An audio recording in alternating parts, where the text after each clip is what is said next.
Hello friends, मैं अनूप सरकार आप सभी का स्वागत करता हूं। जैसा कि आप ही लोगों का डिमांड था, आप लोग का ये डिमांड था कि सर ये बताइए कहाँ से कितने प्रश्न पूछे जाते हैं।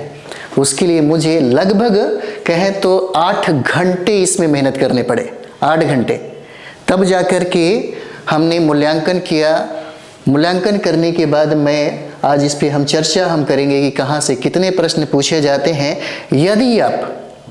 यदि आप इसका विश्लेषण करेंगे, पहला चरण, दूसरा चरण, तीसरा चरण में जितने सवाल जहां से पूछे गए हैं, अगर एक बार खुद से विश्लेषण आप करेंगे और करने के बाद जब आपका रणनीति होगा और वह रणनीति आपको 100 पार कराएगी ही कराएगी। बस चीज़ों को थोड़ा सा समझना है और जितना हम टाइम दिए हैं, हम ये नहीं चाहते हैं कि आप उतना टाइम दीजिए। बड़ा मुश्किल वाला टाइम है। कभी कभी हमने तो हमारे पास तो सारा सामग्री था, मैंने फटाफट उस चीज़ को रखने के बाद 8-10 घंटा मूल्यांकन करने के बाद मैंने यहाँ तक पहुँचाया है ना। और इसी के आधार पर आप अपना एक रणनीति बनाइए, कहाँ से हम क्या पढ़ें, जो हम लोग बाद में पूरा डिटेल्स में उस वीडियो को देखेंगे। सबसे पहले इसको देखते हैं कि पहला चरण में, दूसरा चरण में, तीसरा चरण में और री एग्जाम में किस सब्जेक्ट से कितने प्रश्न पूछे गए हैं, किस सब्जेक्ट से कितने प्रश्न पूछे गए हैं। सबसे पहले इसको देखिए अगर हम लोग अभी बात कर रहे हैं पीआरटी का 1 to 5 क्लास का प्राथमिक शिक्षक जो है, प्राथमिक शिक्षक में जो एग्जाम हुआ है उसी के प्रश्नों का मूल्यांकन हम लोग कर रहे हैं। कहाँ से कितने प्रश्न पूछे जाते हैं, तैयारी करने के पूर्व में इसका विश्लेषण, इसका मूल्यांकन करना जरूरी है। तब आपको समझ में आएगा कि हमें किस सब्जेक्ट पे कितना फोकस करना चाहिए और किस सब्जेक्ट में हमें कितना प्रश्न निकालना है, कितना प्रश्न हमें बनाना है। तब जाकर के आपका जो टारगेट होगा 100 का, वह 100 का टारगेट पूरा होगा। तो चलिए हम लोग पहला चरण, दूसरा चरण, तीसरा चरण और री एग्जाम का पेपर भी हुआ है, उन सारे प्रश्नों का एक बार मूल्यांकन करते हैं। बहुत टाइम लगा है ना। तो चलिए सबसे पहले हम लोग देखेंगे इतिहास। इतिहास में ज़्यादा कुछ नहीं पढ़ना होता।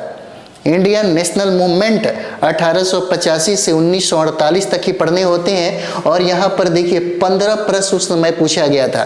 टीआरई 1.0 में बहुत ऐसे लोगों को पता ही नहीं था कि कैसे पढ़ा जाएगा, क्या सिलेबस है। सिलेबस को समझने में ही थोड़ा बहुत टाइम लग गया है ना। मेरे विद्यार्थी तो एक ये था कि भाई सब कुछ पढ़ा था, कमीशन दारोगा की तैयारी करते थे लोग, बाकी वो लोग सारे चीज़ें ऑलरेडी, कोई दिक्कत नहीं हुआ। लेकिन पहले इस चीज़ को समझिए कि इतिहास में 1.0 में 15 सवाल पूछा गया, तो वही टीआरई 2.0 में 15 सवाल पूछा गया था। लेकिन जैसे ही 3.0 में हम लोग देखेंगे तो यहाँ से प्रश्न बढ़ जाते हैं, 18 प्रश्न पूछे जाते हैं। और री एग्जाम में देखिएगा, हो सकता है एका दुका बढ़ ही जाए, एका दुका हो सकता है बढ़ ही जाए है ना। लेकिन लगभग 95% हम यहाँ पे कह सकते हैं कि इतना प्रश्न इस तरीके से आया है। आप लोग भी देख लीजिएगा, पहला चरण, दूसरा चरण और तीसरा चरण, यानी 5 पेपर जो हुआ है, उन 5 पेपर को उठाइए। तब उसके बाद आप चुनिए कि इतिहास से कितने आए, ज्योग्राफी से कितने आए, साइंस से कितने आए, करंट अफेयर से कितने आया, मैथ से कितना आया, रीजनिंग से कितना आया।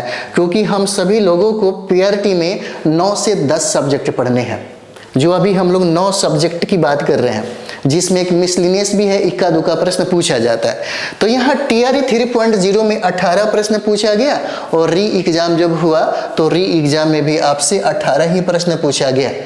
यानी कि पहला चरण, दूसरा चरण, तीसरा, चौथा चरण जिसका एग्जाम हम लोग देने जाएंगे, हो सकता है इतिहास से 1-2 प्रश्न ज़्यादा ही पूछे, है ना। और यहाँ पर देखिए ज्योग्राफी और ईवीएस, पर्यावरण, ज्योग्राफी और पर्यावरण दोनों से मिला करके प्रश्न यहाँ पर 25 पूछा गया था। 25 प्रश्न जो है, यह 25 प्रश्न जो है पूछा गया था यहाँ पे ज्योग्राफी और पर्यावरण से पहला चरण में। जब हम लोग दूसरा चरण में आएंगे तो दूसरा चरण में भी 25 प्रश्न पूछा गया था ज्योग्राफी और पर्यावरण से। और ये जो ज्योग्राफी है, यहाँ ज्योग्राफी का 2 पार्ट हो जाता है। एक है भारत का ज्योग्राफी, जहाँ से सबसे ज़्यादा सवाल पूछा जाता है, और दूसरा है बिहार का ज्योग्राफी। उसके बाद हम लोग यहाँ पर्यावरण, दोनों मिलाकर के 25 प्रश्न 2.0 में, है ना, द्वितीय चरण में इतना प्रश्न पूछा गया था। और तीसरा जो तीसरा चरण का हम लोग एग्जाम देखते हैं, इसमें ईवीएस और ज्योग्राफी दोनों मिलाकर के 25 प्रश्न पूछे गए थे। और जब हम लोग री एग्जाम देखते हैं तो री एग्जाम में आप देखिएगा ज्योग्राफी और यहाँ से पर्यावरण से 26 प्रश्न पूछा गया था, 26 प्रश्न पूछा गया था। उसके बाद यहाँ पर देखिए प्रथम चरण में साइंस से सबसे ज्यादा प्रश्न था, 20 प्रश्न पूछे गए थे। साइंस से, फिजिक्स, केमिस्ट्री और बायोलॉजी से 20 प्रश्न पूछा गया था। जैसे ही हम लोग 2.0 में आते हैं तो साइंस थोड़ा सा घट करके 16 प्रश्न पे आ जाता है, 16 प्रश्न पे।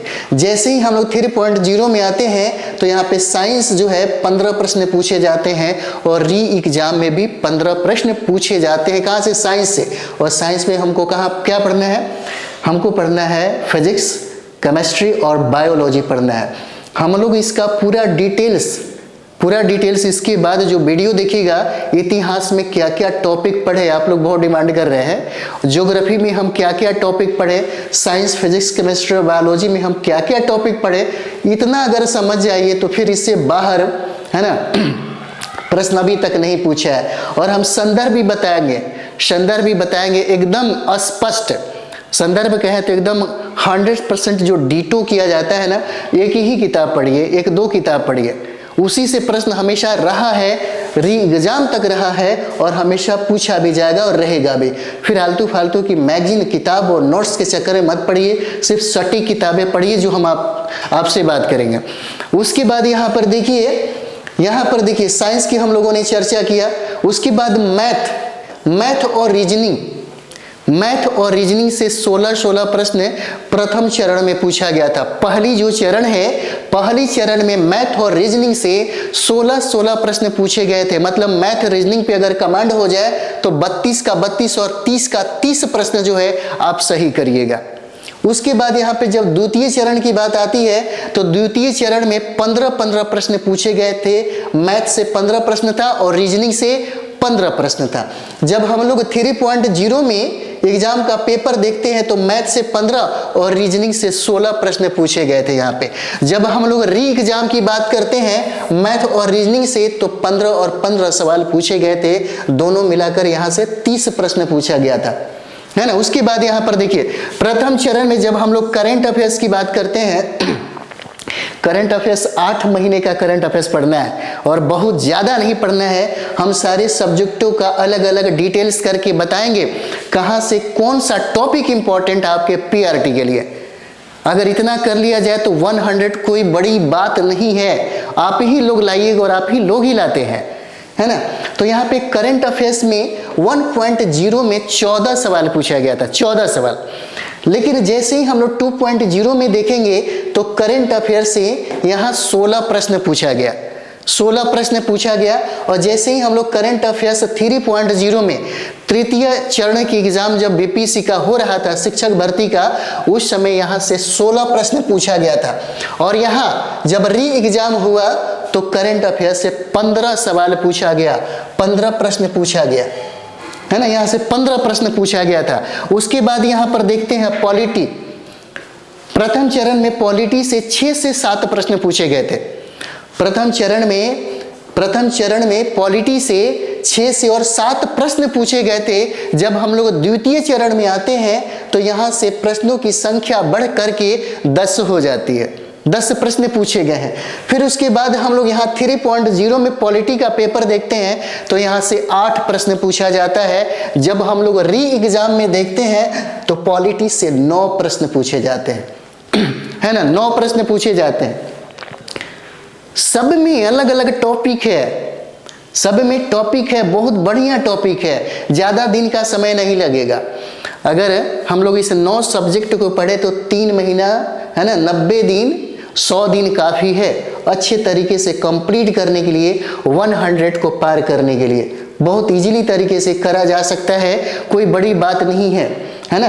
उसके बाद यहाँ पर देखिए बिहार स्पेशल की अगर हम लोग बात करें यहाँ पर तो ऐसा नहीं है कि बिहार स्पेशल अलग से ये है। अगर आप इतिहास पढ़िएगा तो अधिकतर प्रश्नों का संदर्भ आपका बिहार ही है।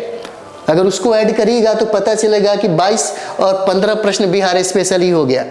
यदि आप प्रश्न देखेंगे ज्योग्राफी में तो कभी कभी प्रश्न का जो संदर्भ है वह बिहार के संदर्भ में पूछा जाता है, तो आपको लगेगा कि अरे ये तो बिहार स्पेशल से पूछा गया सवाल है।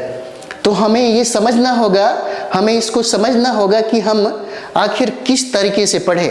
और इसीलिए हम आपको बोलते हैं कि SCERT की किताबें पढ़िए। जब प्रश्न इतिहास, ज्योग्राफी, पॉलिटी है ना अगर पूछेगा आपसे और वो प्रश्नों का संदर्भ अगर बिहार होगा तो SCERT पढ़ने वाले, बिहार सरकार की किताबें जो है, समग्र शिक्षा की अभियान की जो किताबें है, पढ़ने वाला विद्यार्थी ज़्यादा स्कोर करेगा, है ना। तो चलिए यहाँ पर हम लोग देखेंगे, यानी कि TRE 2.0 में बिहार स्पेशल से 8 प्रश्न पूछे गए थे और 3.0 में 8 से 10 प्रश्न पूछे गए थे। जब हम लोग री एग्जाम की बात करते हैं तो री एग्जाम में यहाँ से कितने प्रश्न थे, तो 7 प्रश्न थे, 7 प्रश्न। और जो हम लोगों ने अभी 1.0, 2.0, 3.0 री एग्जाम का जो पेपर देख करके हम लोगों ने जो मूल्यांकन किया, जो विश्लेषण किया, अब आप इस बात को समझ सकते हैं कि हमें सबसे ज़्यादा फोकस किस पर करना चाहिए। क्या हमारा जो व्यवहार है, क्या हमारा संतुलन है, किस तरह से होना चाहिए, हमारी स्ट्रेटजी किस तरह से होना चाहिए, हमारी रणनीति किस तरह से होना चाहिए, इसको आप ही को समझना होगा, इसको आपको समझना होगा। और कौन सा विषय में आप कितना नंबर ला सकते हैं, यह आपको अपने आप से पूछना होगा कि हम अब इस पे किस तरीके से काम करें। हम तो बताएंगे ही बताएंगे, है ना, लेकिन आप अपनी अंतरात्मा से जरूर पूछिएगा कि यदि हमें इसमें 100 पार करना है, यदि इसमें हमें 100 पार करना है, क्योंकि हम इसलिए आपको बता रहे हैं कि सूचना पहले ही मिल गया है और सूचना में ये कहा गया है कि इस बार का PRT का जो पेपर होगा 3.0 की अपेक्षा क्या होगा, कठिन होगा, टफ पेपर होगा। टफ पेपर क्यों होगा, क्योंकि अनुमान लगाया जा रहा है, एक्सपर्ट का ये मानना है कि इस बार के PRT के एग्जाम में अप्लाई जो होगा कम से कम 4 से 5 लाख विद्यार्थी इस पेपर को देगा।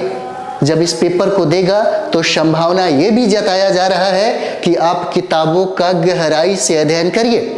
किताबों का गहराई से अध्ययन करने का डिमांड जो है वह BPSC रखेगा। और इतना जानिए, BPSC अपने लेवल से समझौता करने को तैयार नहीं है, तो फिर आप अपना पढ़ाई जो है बिल्कुल गहराई में करके जाइए, फिर देखिए 100 जो है वो पार करेंगे ही करेंगे, है ना। नेक्स्ट वीडियो में हम लोग बात करेंगे सब्जेक्ट वाइज।